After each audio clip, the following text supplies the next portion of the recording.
Hello hello everyone. আজকে যে বিষয়ে কথা বলবো সেটা হচ্ছে ইনশটের দুটো বিষয়ে আমি একটু বিস্তারিত কথা বলবো। ভিডিওটা শেষ পর্যন্ত দেখো এবং ভালো লাগবে। একটা হচ্ছে ইনশট দিয়ে কিভাবে কি ফ্রেম দিয়ে অ্যানিমেশন করতে হয় সেটা অনেকেই জানে না। এটা আজকে আমি দেখাবো এবং কিভাবে মাস্ক ইউজ করে একটা ভিডিওকে প্রো লেভেলের করতে হয় সেই বিষয়টা আমি দেখাবো। কথা না বাড়িয়ে চলো স্ক্রিনে চলে যাই। ইনশট ওপেন করে নিলাম। ইনশট ওপেন করার ভিডিওর একটা নিউ প্রজেক্ট আমি নিয়ে যাবো। নিউ প্রজেক্ট এখানে আমি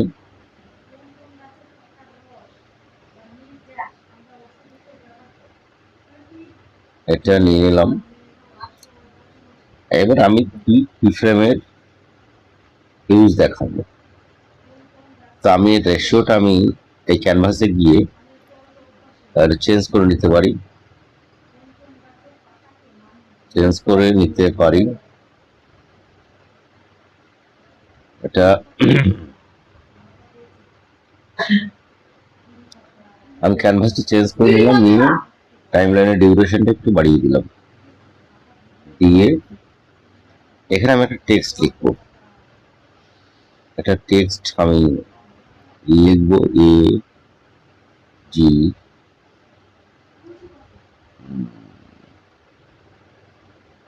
স্পেস দিয়ে দিই,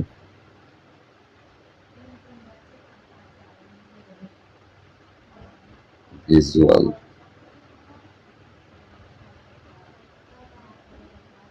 এই যে ভিজুয়ালস, যাক এটা আমি লিখলাম। লেখার পরে এই ডিউরেশনটা একটু বাড়িয়ে দিয়েছি।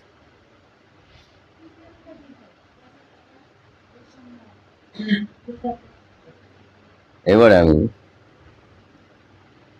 এর মধ্যে একটা অ্যানিমেশন দেওয়া আছে, আমি অ্যানিমেশনটাকে আমি বন্ধ করে দেবো।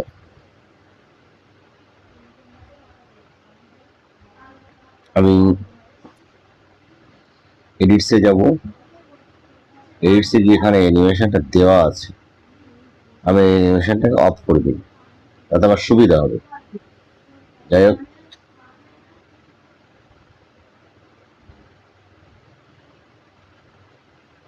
এবার কথা হচ্ছে আমি এটা ম্যানুয়ালি করবো।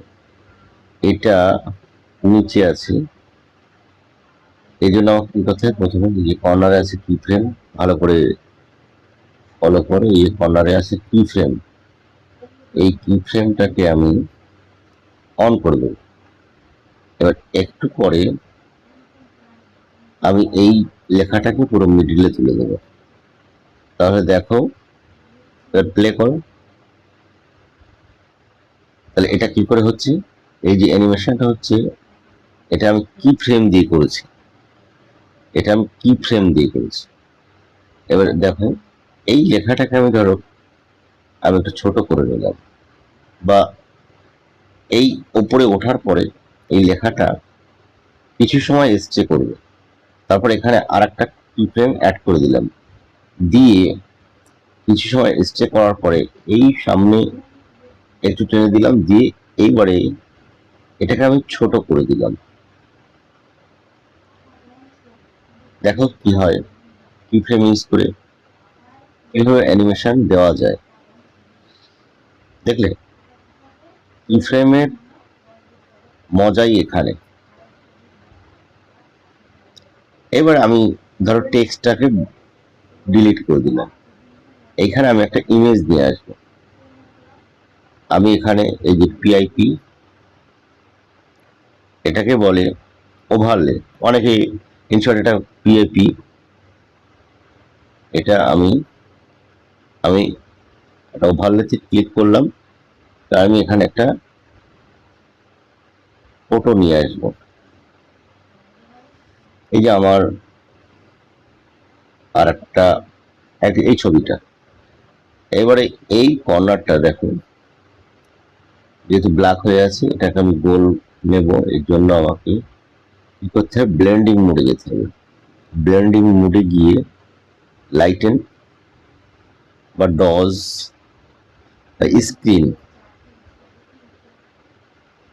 এই নর্মাল আছে, এটাকে আমি স্ক্রিন করে দিলে ব্ল্যাকটা চলে যাবে।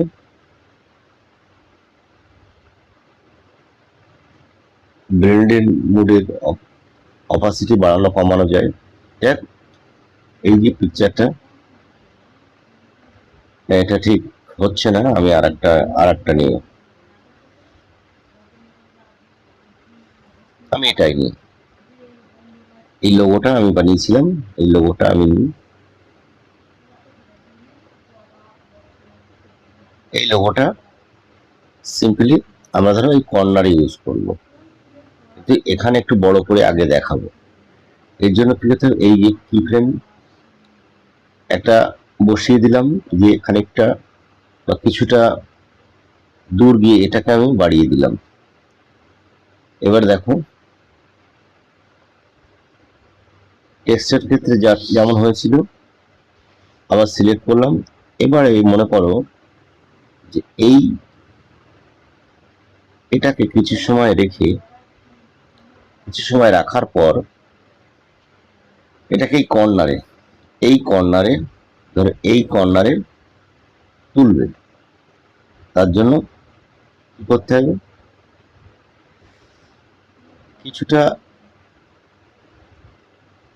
সামনে গিয়ে বা 5 ফ্রেম সামনে গিয়ে এটাকে ছোট করে আবার টেনে এই কর্নার তুলে দাও। দেখো অ্যামেজিং একটা রেজাল্ট আসছে।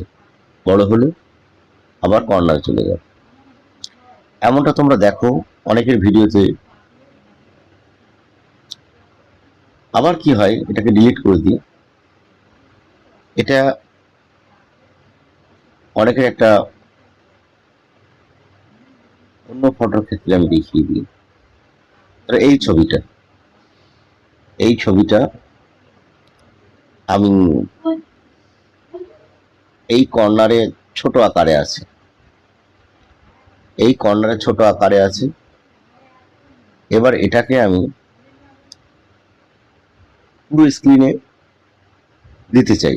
তার জন্য এই যে সেম একটা কি ফ্রেম অ্যাড করে নেব, নিয়ে কিছুটা সামনে গিয়ে এই ছবির উপরে ভালো করে ফলো করো। এই ছবিটার উপরে এই যে কর্নারে এই যে তীর চিহ্নটা আছে, এই তীর চিহ্নটার উপরে ট্যাপ করবে।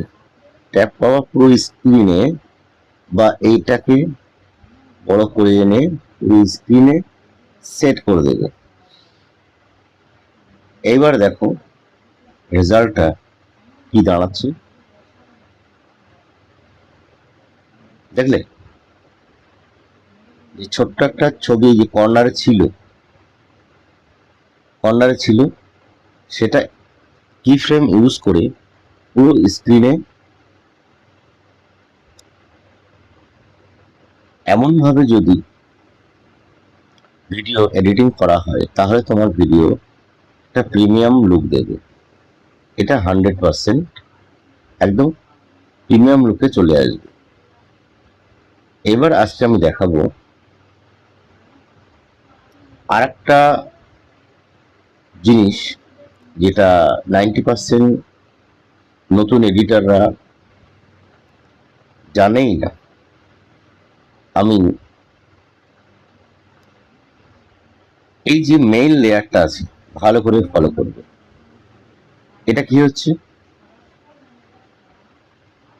শুরুতেই মানে পুরো 100% অপাসিটিতে শুরু হয়ে যাচ্ছে। এবার এটা আমি কি ফ্রেমের মাধ্যমে কি করে করতে পারি, দেখো কি করতে। এটা টাইমলাইন, এটাকে সিলেক্ট করবে,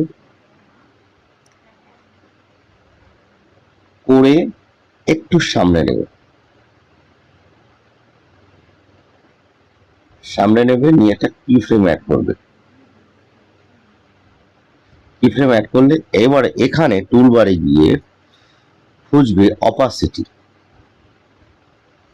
অপাসিটি কোথায় আছে।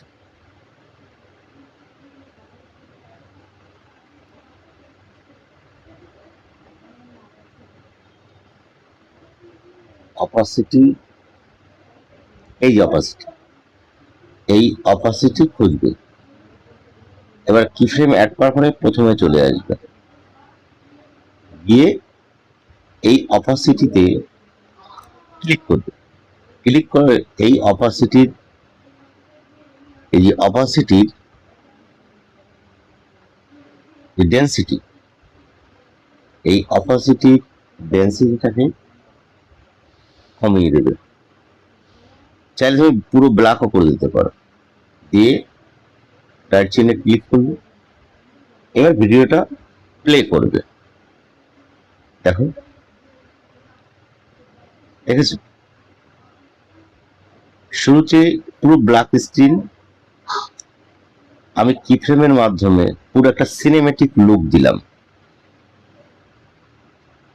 যারা মোটামুটি এডিটিং এ কিছুদিন আছে তারা কিন্তু হয়তো আমার ক্লাসটা ভালো না লাগতে পারে। আমার ক্লাসগুলো কিন্তু একদম যারা বিগিনার, যারা নতুন তাদের জন্য। তো যারা একটু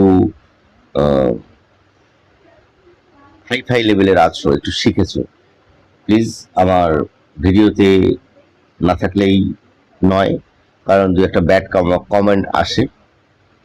আমি কিন্তু বিগিনারদের জন্য, যারা নতুন, একদম নতুন শিখছে।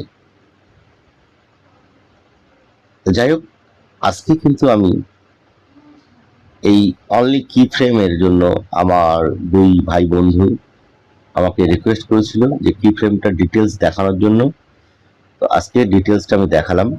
আমার ভিডিওটা যদি ভালো লাগে থাকে তা একটু লাইক শেয়ার কমেন্ট করো, এবং ভালো থেকো এবং বাড়িতে প্র্যাকটিস করো। তো টাটা, বাই বাই, ভালো থাকবে সবাই।